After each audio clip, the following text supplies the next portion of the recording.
అన్నీ కూడా నెరవేరుతాయి. దేవి మీద చేతుల నుంచి ప్రార్థన ఖచ్చితంగా జరుగుతూ కలగదు.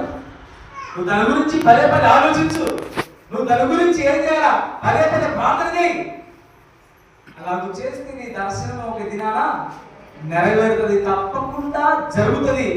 కొంచెం ఆలస్యం కావచ్చు, కానీ అది తప్పకుండా జరుగుతుంది. నీకి నాకి అందరి జీవితంలో దేవుడు జరిగిస్తాడు. ఎందుకంటే ఇది నా యోసేపు జీవితంలో మాత్రమే జరిగేది, నీ జీవితంలో, నా జీవితంలో, అందరి జీవితంలో జరుగుతుంది. కాబట్టి మనం ఏం చేయాలా? ఈ దినాన నీ నీ ఏ గురి కలిగి ఉన్నావు, ఆ గురిని నువ్వు ఆలోచించుకో.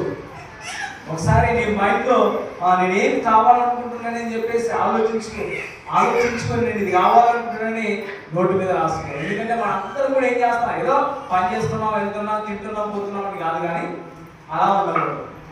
ప్రభా 2025లో నేను ఇది చేయాలనుకున్నా, చేయలేకపోయా. ఈ సంవత్సరం నేను చేయాలనుకున్నా.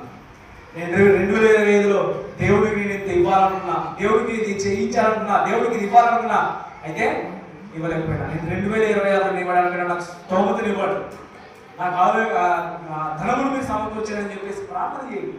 ప్రతి విషయంలో మీకు ఏది కావాలో, ఒక జడకేసుకునే రబ్బరు నుండి బైక్, కారు, ఇల్లు కాటి నుంచి రాసుకొని ప్రార్థన చేయండి.